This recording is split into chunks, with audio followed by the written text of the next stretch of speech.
the floor where they drop like bombs. Faceless voices running all the cons. Digital whispers in a binary night. No light, no face, pure sound, no sight. Stories unfold in the dark, unscrolled. Echoes of silence, secrets untold. Waves crash loud in this audio cave. No mic, no fame, just the sound we crave. Tune and turn up, let the silence break.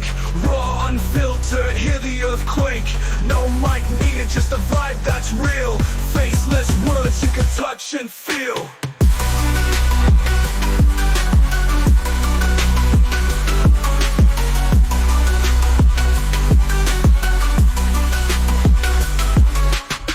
In shadows, voices untamed. No need for spotlight, no claim to fame. Just a beat of life in a stream of thought. Every word a punchline, no need to be taught. Just listen close, no visuals needed.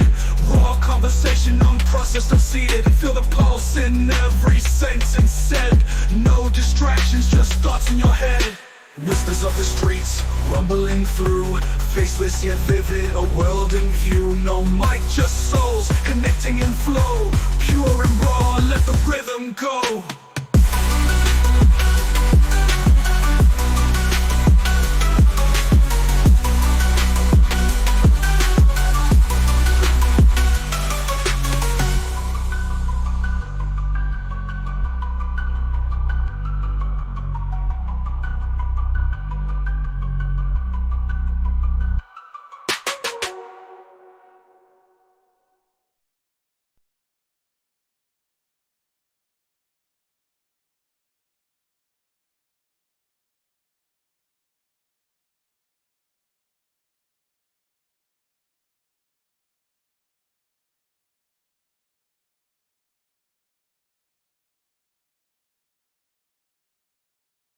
My linguistic theories primarily focus on the development of one's language and the way it affects a child's relationship with their parents. These theories are founded on the idea of what we call the Oedipal complex, which is the tension that is created through unconscious conflict when young children desire the opposite sex parent's love and attention, yet feel competing with the same sex parent.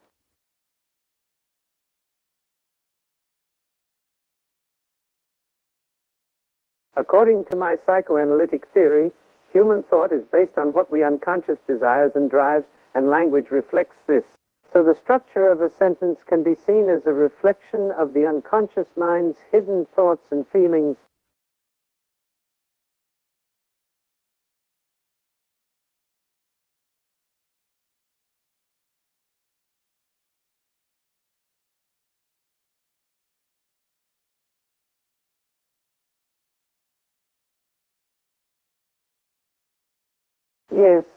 Yes, that's correct. And according to my theory, our unconscious thoughts and emotions are often expressed through what we call the Freudian slip. When we make a mistake in speech or writing, it can give a glimpse of what is going on in the unconscious mind.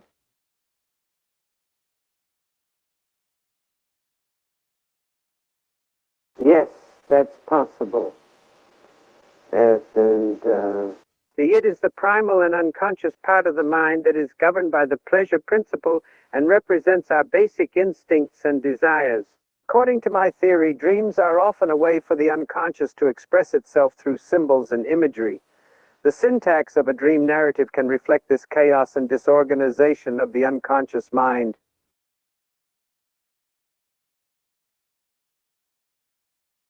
Repressed thoughts can have a significant impact on the grammar of everyday speech.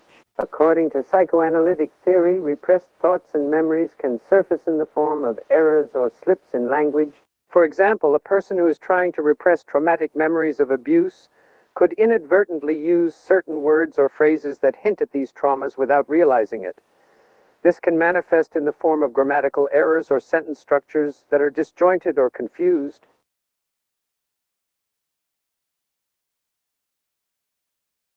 Yes, there is a syntax of the unconscious that can differ from conscious expression. According to psychoanalytic theory, the unconscious mind operates in a way that is different from the conscious mind. The syntax of the unconscious can be seen in things like slips of the tongue, dreams, and other symbolic representations. It can have a different logic and structure than the syntax of conscious thought, reflecting the unique and irrational nature of the unconscious.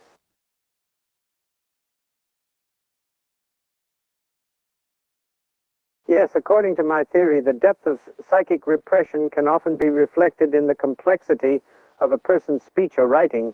Repressed thoughts and emotions can cause tension and conflict in the unconscious mind, and this can manifest in the way a person speaks or writes. Complex sentences and convoluted phrasing can be a sign of underlying psychological issues or conflicts.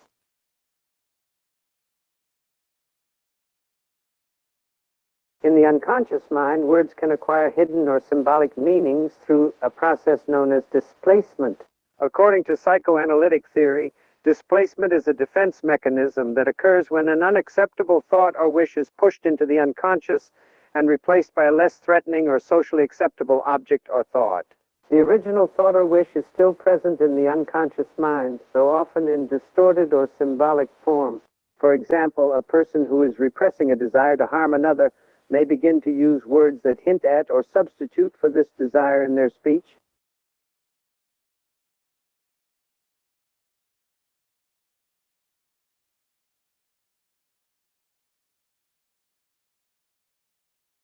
Absolutely, a single term like mother can indeed carry both conscious and repressive significance in the mind.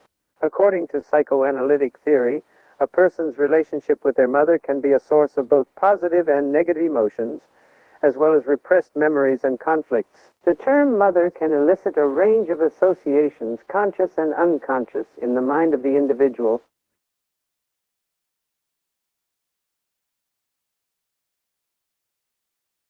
According to my theory, ambiguous language in neurotic speech can be seen as a manifestation of unconscious conflicts and tensions. Neurotic individuals often struggle with unconscious thoughts and feelings that are in conflict with their conscious desires and values. These conflicts can cause tension and anxiety, and this tension can manifest in the form of ambiguous or unclear language. The use of vague language can also be seen as a way to obscure these underlying conflicts and avoid facing them directly.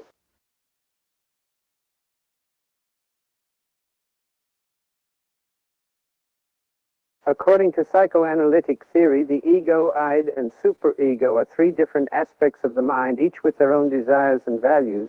The id is the primitive and instinctual part of the mind that is ruled by the pleasure principle. The superego is the moralizing and idealistic part of the mind that is governed by the reality principle. And the ego is the rational and integrating part of the mind that tries to balance the demands of the id and the superego. The meaning of love can shift depending on which aspect of the mind it is coming from. For example, the id's love is driven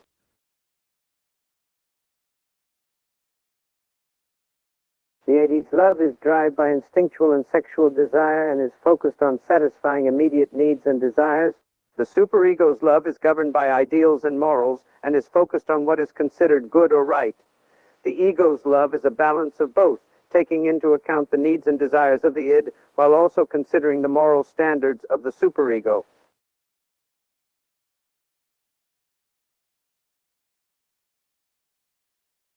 According to psychoanalytic theory, the symbols in dreams are not arbitrary, but rather they are the result of unconscious thoughts and feelings that are given a symbolic form.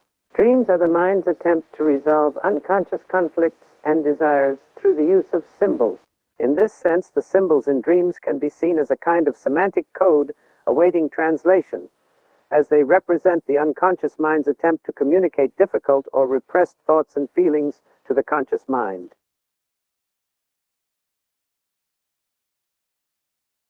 In psychoanalytic therapy, the role of the analyst, sometimes known as the blank slate, is to listen and observe without judgment.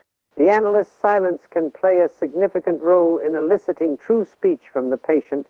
By remaining silent, the analyst creates a space where the patient feels free to express their inner thoughts and emotions without fear of judgment or criticism. This can help the patient to access their unconscious thoughts and feelings and bring them to the surface, allowing for deeper analysis and understanding.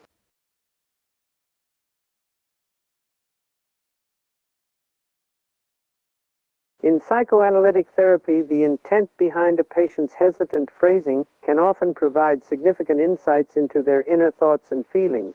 According to Freudian theory, hesitation can be a sign of unconscious conflict or tension that is not yet fully articulated.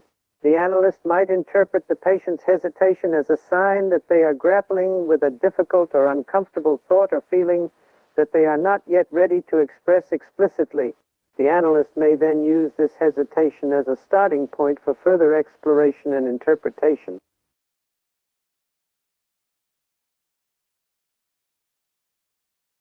Yes, the therapeutic dialogue in psychoanalytic therapy can significantly alter the pragmatics of everyday language. The therapeutic setting creates a unique context where the patient's speech is no longer governed by social norms or conventions. The patient is encouraged to express their thoughts and feelings freely, without censorship or restraint. This can lead to the patient using language in a way that is not typical of their everyday speech, such as using technical jargon or psychoanalytic concepts to express their inner thoughts.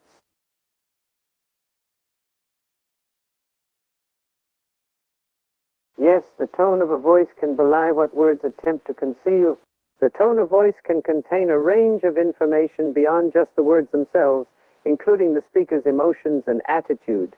According to psychoanalytic theory, tone of voice can reveal important insights into the unconscious motivations and attitudes of the speaker, even if the words themselves attempt to conceal them.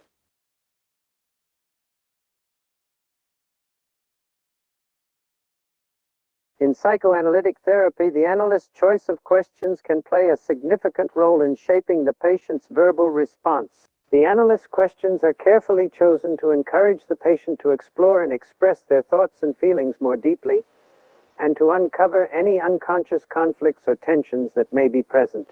The analyst may use open-ended questions to encourage the patient to expand on their thoughts and feelings, or leading questions to guide the conversation in a particular direction. The choice of questions can also reflect the analyst's understanding of the patient's underlying motivations and dynamics.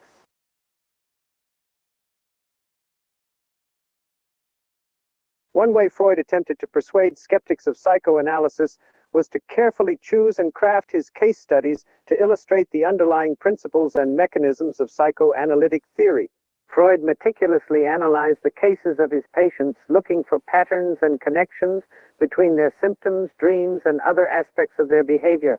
He then presented these case studies with detailed descriptions of the psychoanalytic process and careful analysis of how the patient's unconscious mind was at work in shaping their thoughts and behavior.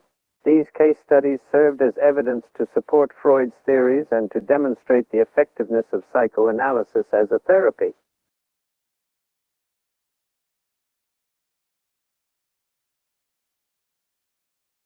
Yes, it's true that the rhetorical devices and structures I used in my writing were sometimes employed to mirror the persuasive techniques that I observed in the workings of the conscious and unconscious mind. For example, I would often use repetition and parallelism to emphasize important points and to create a sense of rhythm and unity in my writing.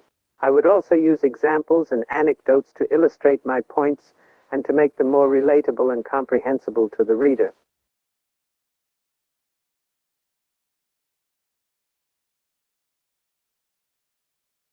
In some cases, eloquent speech can indeed mask the unconscious as effectively as silence.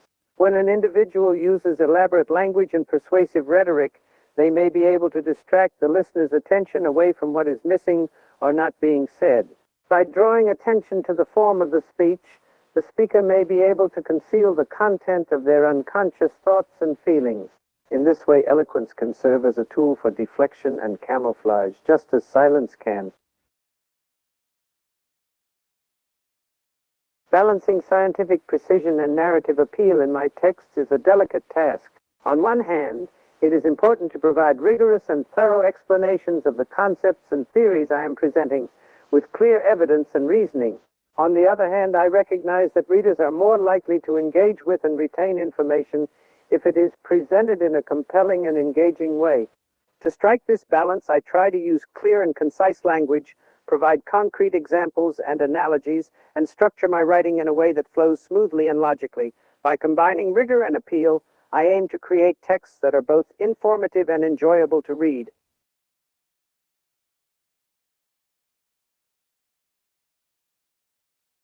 In psychoanalytic theory, repetition in a patient's story can be seen as a signal of both resistance and revelation.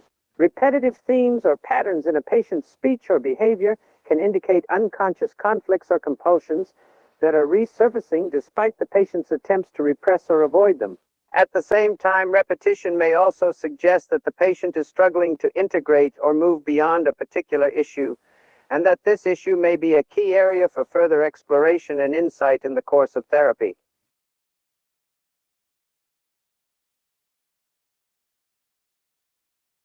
Yes, according to Freudian psychoanalytic theory, language serves as a bridge between the conscious and unconscious mind. Verbalization and symbolization are key mechanisms through which unconscious thoughts and feeling can become accessible to the conscious mind, allowing for further analysis and understanding. Language then serves as a vehicle for the manifestation and exploration of unconscious conflicts and desires.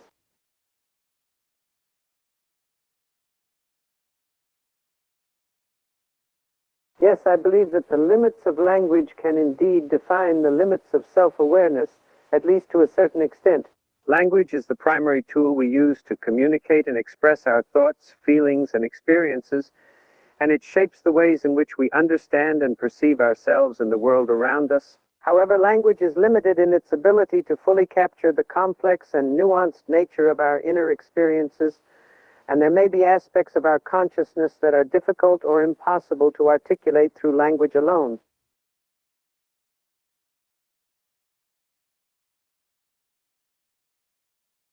According to psychoanalytic theory, words play a crucial role in mediating between instinctual drives and rational thought. Instinctual drives, which are a product of the id, are largely unconscious and primitive in nature. They represent the raw and unfiltered desires and impulses that are present in all human beings. Rational thought, on the other hand, is governed by the ego and is concerned with reason and logic. It is the part of our mind that seeks to satisfy our needs and desires in socially acceptable and appropriate ways. Language is the tool that allows these two aspects of the mind to communicate and work together.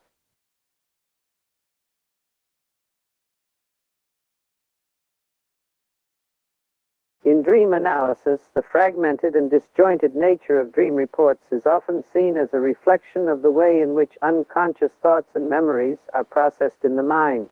Freud posited that dreams are a form of wish fulfillment, and that they often contain symbolic elements that represent unconscious desires and conflicts. The fragmented and illogical nature of dream language is thought to reflect the workings of the unconscious mind, which operates in ways that are not necessarily logical or rational. When interpreting dream reports, psychoanalysts may look for recurring themes, symbols, and associations in order to uncover the underlying meanings and unconscious content of the dream. Yes, the verbal recounting of a dream can indeed distort its latent content. The latent content of a dream refers to the underlying unconscious thoughts and desires that are represented in the dream. When a person tries to verbally recount a dream, they may inadvertently alter the dream's narrative or focus on certain aspects while neglecting others. Additionally, the dreamer's conscious mind, which is influenced by their waking experiences and societal norms, may impose its own interpretations and biases on the dream, further distorting the latent content.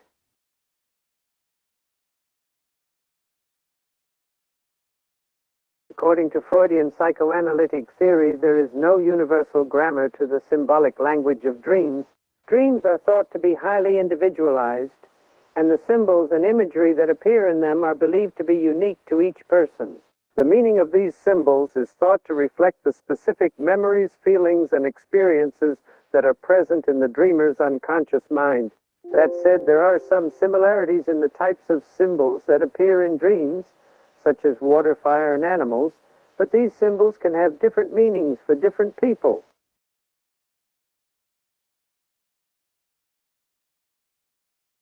Dreams often favor metaphor over literal expression because they are a form of wish fulfillment, and the unconscious mind uses symbols and imagery to express what it cannot express directly.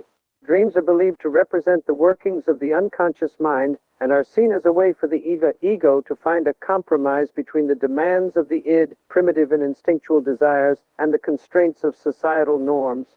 As such, the use of metaphor in dreams allows the unconscious mind to express its desires and conflicts in an indirect and often disguised way, which helps to protect the dreamer from anxiety and guilt.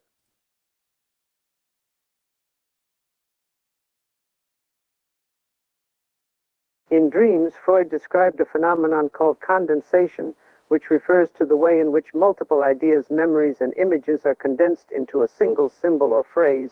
This phenomenon is believed to reflect the unconscious mind's attempt to compress complex and conflicting thoughts and feelings into a more manageable form. The use of condensation in dreams can have a significant impact on the words we choose to describe them, as we may struggle to find a single word or phrase that adequately captures the complex and layered meanings contained in the dream.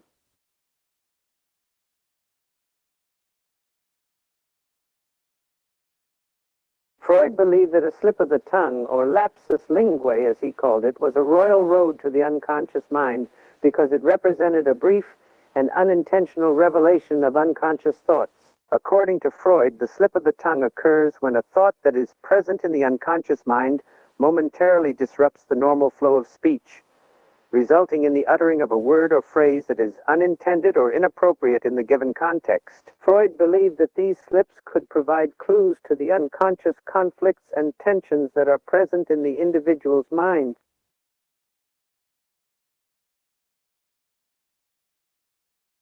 Freud believed that slips of the tongue are not entirely random errors, but rather are meaningful in that they provide insight into the unconscious mind. According to Freud, slips of the tongue contain a hidden or symbolic meaning that is not apparent on the surface. To differentiate between a random error and a meaningful slip, Freud would look for patterns and connections between the words used in the slip and other aspects of the person's life, such as their relationships, conflicts, and past experiences. Freud believed that these connections were evidence of unconscious dynamics and conflicts that were playing out in the mind.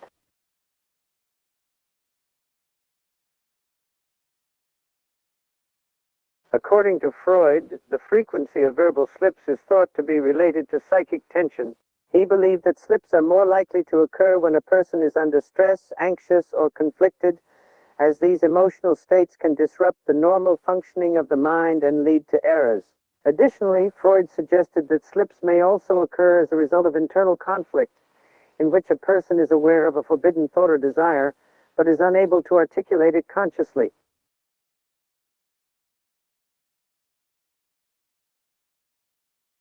According to Freud, speaking can both lift and reinforce repression. On the one hand, verbalization and the expression of thoughts and feelings can help to bring unconscious conflicts and desires into conscious awareness, thereby lifting repression. On the other hand, speaking can also serve to reinforce repression, as the act of verbalizing certain thoughts and feelings can cause anxiety and discomfort, leading the person to suppress or repress them even further. The impact of speaking on repression is therefore complex and depends on a variety of factors, including the content of the speech, the context in which it is spoken, and the individual's psychological makeup.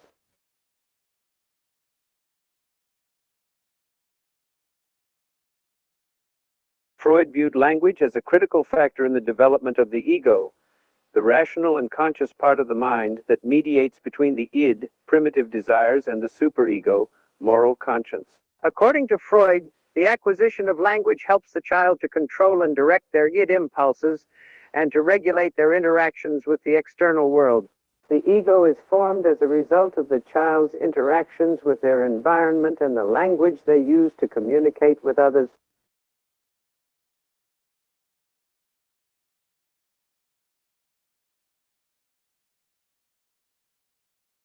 Psychoanalytic theory suggests that early speech patterns and language acquisition in childhood can have an impact on the development of neuroses later in life.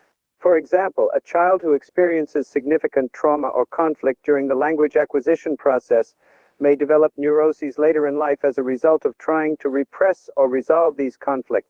Additionally, the use of certain words or phrases, particularly those that are ambiguous or laden with unconscious meanings, may indicate a predisposition towards certain neuroses later in life.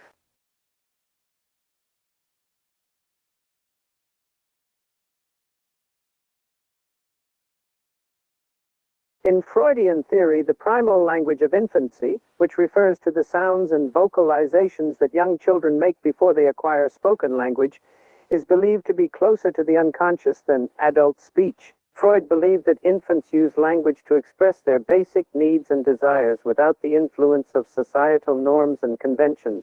This primitive language is closer to the unconscious in that it expresses the raw, unfiltered emotions and impulses of the id, before it is shaped by the superego and the reality principle.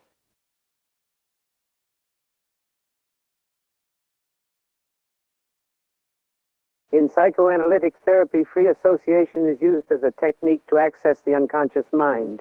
The process involves the client saying whatever comes to mind without censoring or filtering their thoughts. According to Freud, this unfiltered speech allows the client to access the unconscious content that underlies their conscious thoughts and behavior. Free association is dependent on unfiltered speech because it allows the client to express their thoughts and feelings without the interference of the ego and the censorship of the superego. The resulting unscripted speech can provide valuable insights into the client's unconscious conflicts and desires.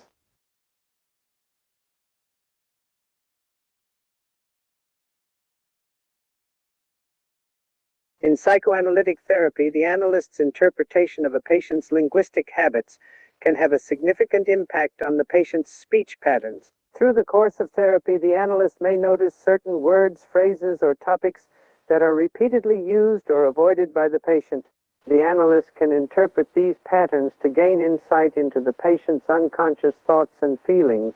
This interpretation can then be used to redirect the patient's speech patterns and help them become more aware of their unconscious conflicts and desires.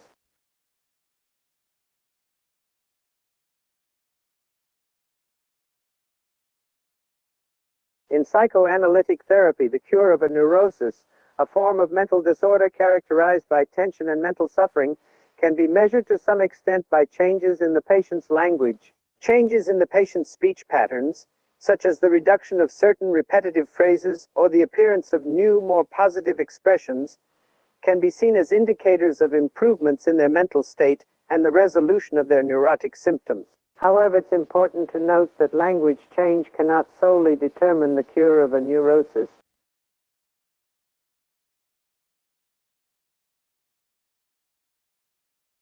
Yes, it can be argued that the talking cure practiced in psychoanalytic therapy is a triumph of language over silence. This is because the talking cure works by using language as a tool to uncover and understand unconscious conflicts and desires. Through the act of talking, the patient is able to express their thoughts and feelings in a safe and non-judgmental environment, which allows them to gain insight into their unconscious mind. As such, the talking cure can be seen as a powerful tool in the battle against mental illness and conflict.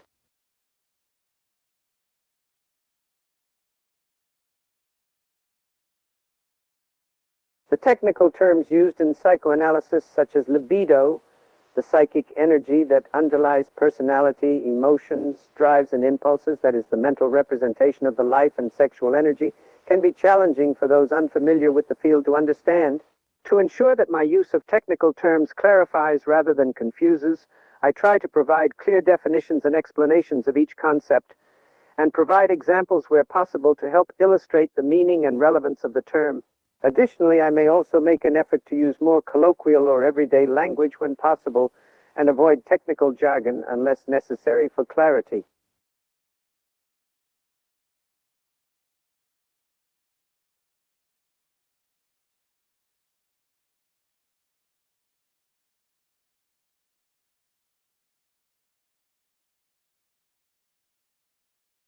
I enjoyed our chat, and I appreciated the way you prepared the questions.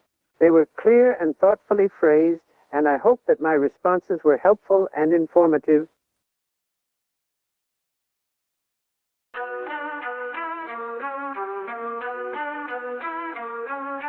Mics on the floor where they drop like bombs. Faceless voices running all the cons. Digital whispers in a binary night. No light, no face, pure sound, no sight. Stories unfold in the dark, unscrolled. Echoes of silence, secrets untold.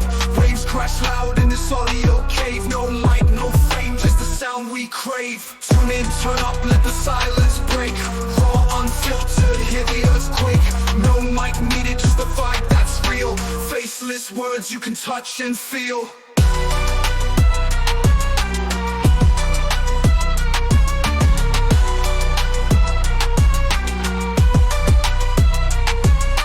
Hidden in shadows, voices untamed. No need for spotlight, no claim to fame. Just a beat of life in a stream of thought. Every word a punchline, no need to be taught. Just listen close, no visuals needed. Raw conversation, unprocessed, unseated. Feel the pulse in every sentence said. No distractions, just thoughts in your head. Whispers of the streets, rumbling through. Faceless yet vivid, a world in view. No mic, just souls, connecting in flow. Pure and raw, let the rhythm go. Pure and raw.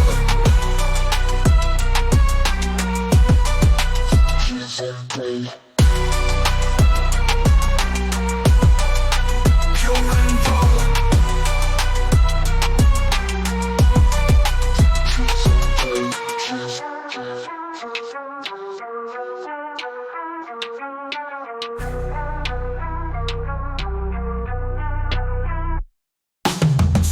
Turn up, let the silence break. Raw, unfiltered, hear the earthquake. No mic needed, just a vibe that's real. Faceless words you can touch and feel. Tune in, turn up, let the silence break. Raw, unfiltered, hear the earthquake. No mic needed, just a vibe that's real. Faceless words you can touch and feel. Pure and raw.